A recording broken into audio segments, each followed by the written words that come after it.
5ই August সরকার পতনের পর থেকে আমাদের দেশে বিভিন্ন ইস্যু নিয়ে বিভিন্ন দাবি দেওয়া আন্দোলন শুরু হয়। তার মধ্যে অন্যতম হচ্ছে একটি ইলিশ রপ্তানি বন্ধ করা, বিশেষ করে ভারতে। তো এই বিষয় নিয়ে আজকে আলোচনা করব। আপনারা জানেন বাংলাদেশ বিভিন্ন দেশে মাছ রপ্তানি করে, তার মধ্যে ইলিশ অন্যতম, চিংড়ি অন্যতম। চিংড়ি নিয়ে তেমন কোনো কথা না হলেও ইলিশ নিয়ে বেশ আলোচনা সমালোচনা হচ্ছে। তো সেই আলোচনা সমালোচনায় না গিয়ে আমি কিছু জিনিস আপনাদের সামনে তুলে ধরব, যেগুলো হয়তো আপনার চিন্তা চেতনায় হয়তো পরিবর্তন ঘটাতে পারে। দেখুন, বাংলাদেশে গত 15 বছরে যত লক্ষ কোটি হাজার টাকা পাচার হয়েছে, তা দিয়ে আপনি যদি সারা বাংলাদেশের পানিকে ইলিশ বানিয়ে ফেলেন, তাহলেও সেই টাকার পরিমাণ হবে না। তাহলে বুঝতেই পারছেন, ইলিশ আমরা কিন্তু রপ্তানি করি, পাচার নয়।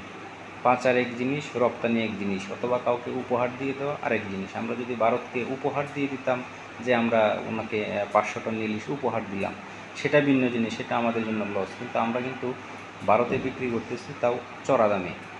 আর ভারত থেকে আমরা কী কী আমদানি করি সেটা শুনলে আপনি অবাক হবেন। যারা একটু আমদানি রপ্তানি নিয়ে চিন্তা ভাবনা করেন বা গবেষণা করেন, তারা জানেন আমরা ভারত থেকে কী কী জিনিস আমদানি করি।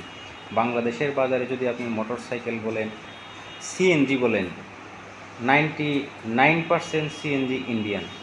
এটা আমরা ইন্ডিয়া থেকে আমদানি করি। তাহলে ইন্ডিয়াকে আমাদের কী দিতে হয়? ডলার। আমরা কিন্তু টাকা দিতে পারি না। মোটরসাইকেল 50%-এর উপরে মোটরসাইকেল ইন্ডিয়ান। এছাড়াও পেঁয়াজ, রসুন, বিভিন্ন মশলা, চিনি, অনেক জিনিস আছে যেগুলো বৈধ বা অবৈধভাবে দেশে প্রবেশ করে। কাজেই বাংলাদেশ এবং ইন্ডিয়ার সম্পর্ক, বাণিজ্যিক সম্পর্ক খুব একটা গভীর।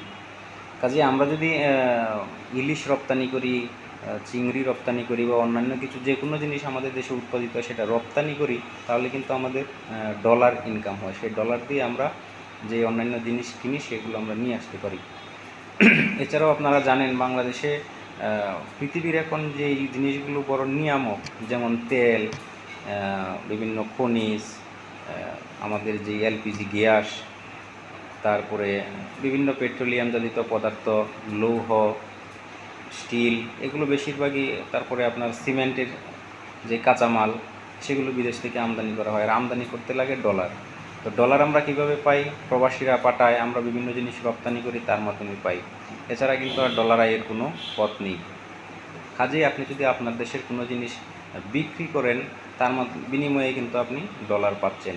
আর যদি উপহার দিয়ে দেন বা পাচার করে ফেলেন, সেটা হচ্ছে ভিন্ন জিনিস।